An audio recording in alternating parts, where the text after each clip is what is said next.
एक तू सच्चा तेरा नाम सच्चा।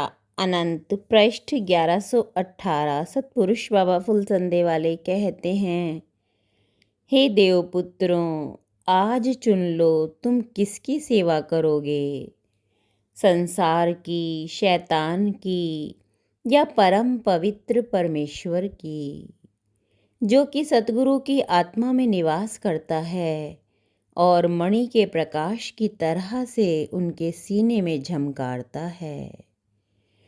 सतपुरुष कहते हैं, हे देवपुत्रों, जैसे सीप और स्वाति नक्षत्र के बिना मोती नहीं पैदा होता, ऐसे ही गुरु के बिना आत्मा में प्रकाश नहीं होता।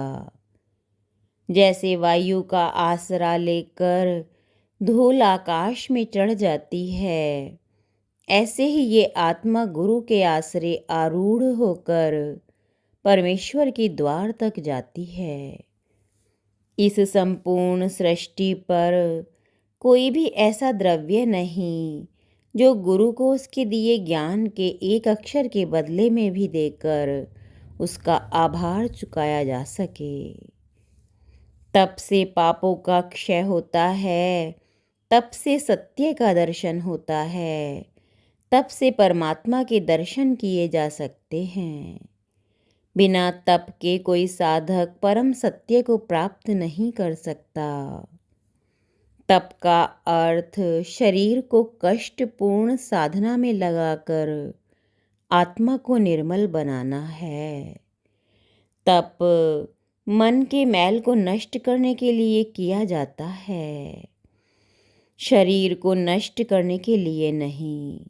निषिद्ध कर्मों का त्याग करो, काम्य कर्मों का त्याग करो, तृष्णा का त्याग करो, कर्तव्य कर्मों में आलस्य का त्याग, स्वार्थ का त्याग, ईश्वर भक्ति में आलस्य का त्याग, सांसारिक व शारीरिक वासनाओं का त्याग करना चाहिए। 4 प्रकार के मनुष्य होते हैं, अंदर के कपटी, बाहर के मीठे, बाहर से कठोर, भीतर से मृदु, अंदर बाहर सियाह यानी बुरे, अंदर बाहर एक सा पवित्र आचरण करने वाले, जो कहें वही करें, जो सोचें वही कहें, वे संत कहलाते हैं। सतगुरु के संसार में आते ही पृथ्वी पर परमेश्वर का साम्राज्य प्रारंभ हो जाता है। शैतानी शक्तियाँ कमज़ोर पड़ जाती हैं और दिव्य शक्तियाँ अवतरित होने लगती हैं। हे परमेश्वर, तेरी इच्छा पूर्ण हो जगत में, स्वर्ग में और मेरी आत्मा में भी। अपनी आत्मा को प्रकाश दीप में परिवर्तित कर दो, प्रकाश पुंज बना दो, यही परमात्मा हो जाता है। प्रत्येक जीव अपने भीतर व्याप्त सूक्ष्म सृष्टि का ईश्वर है। यह स्वयं आत्मा स्वयंभू है। गुणों का संपूर्ण विकास करने पर कर्म बंधन से मुक्त होकर वही आत्मा से परमात्मा हो जाता है।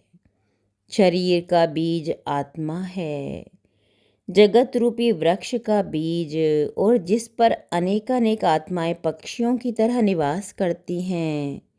इस जगत और आत्माओं का बीज स्वयं परमात्मा है। एक तू सच्चा तेरा नाम सच्चा।